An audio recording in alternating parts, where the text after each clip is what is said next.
All right, welcome everyone. Today we're going to be unlocking the profound physiological magic hidden within a seemingly simple sport. Welcome to this explainer on the science of swimming. Now, if you think doing laps in a pool is just about splashing around on a hot day, well, prepare to have your mind blown.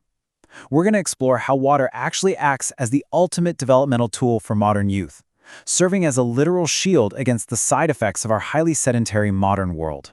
To really ground our exploration today, let's look at this quote: "A sound mind resides in a sound body." You know, it's an incredibly ancient concept, echoing all the way through history from Sanskrit roots to Latin philosophies.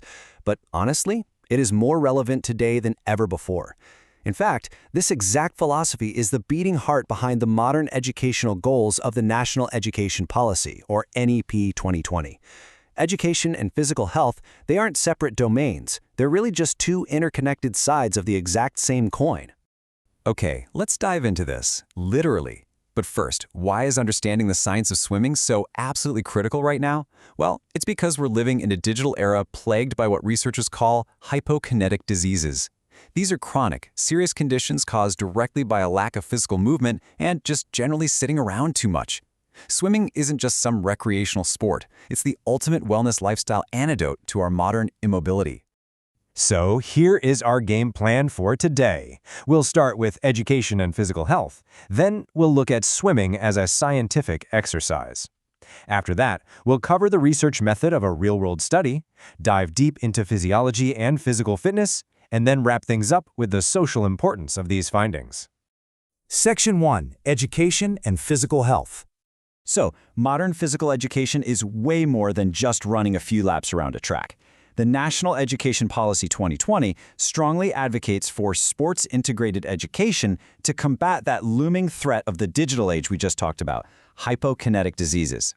The NEP recognizes that true physical fitness, which is your internal capacity to perform daily tasks with full energy without just crashing from fatigue, is our absolute best defense.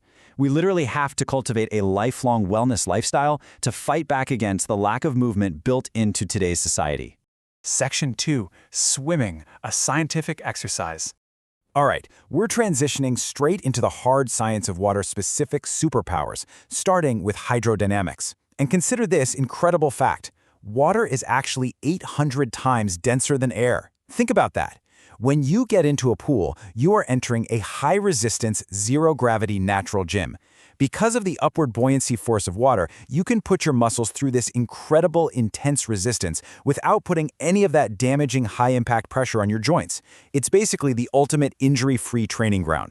And honestly, the science gets even more fascinating here. Let's talk about hypoxia. This is the biological process of holding your breath underwater, which naturally increases the carbon dioxide in your blood. Now, I know it sounds a little counterintuitive, but when you swim, you are constantly safely challenging your body's homeostasis. That's its natural state of baseline stability. This specific training effect actually forces your internal lung capacity to skyrocket. Long-term, this scientific training literally strengthens the walls of your heart's left ventricle and increases your heart stroke volume. You are essentially building a super engine right inside your chest. Section 3. Research purpose and method. So how does all this amazing science actually hold up under strict academic scrutiny? Let's take a look at a meticulously designed 12-week study conducted by researcher Roshni Bhagat down in Surat. It took place at the P.P. Savani Cambridge International School and involved 60 boys right in those crucial developmental ages between 14 and 17. Over a continuous 12-week period, they were split perfectly down the middle, an experimental group of 30 who did the specific swimming training and a control group of 30 who didn't. This study is basically a masterclass in how physics meets human biology. The physical forces of water, things like upward buoyancy and backward drag, were tracked right alongside the resulting physiological data over those 12 weeks. The researchers weren't just looking at, how fast the boys could swim. They were actively measuring the invisible, internal bodily transformations happening beneath the surface. Section 4. Physiology and Physical Fitness. Now, the researcher categorized the expected bodily improvements into two distinct buckets.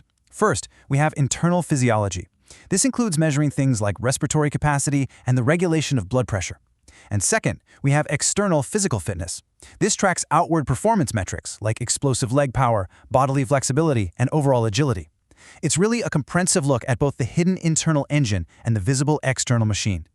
Let's look a little closer at that first major hypothesis. The researchers posited that 12 weeks of this targeted swimming training would yield significant positive improvements in respiratory capacity, meaning the muscle's biological ability to take in maximum oxygen and efficiently expel CO2, as well as huge improvements in breath-holding endurance.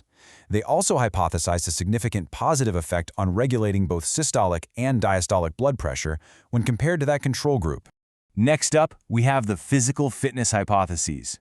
Because swimming demands such incredible full-body flexibility and rapid muscle engagement, the study hypothesized a massive increase in explosive leg power.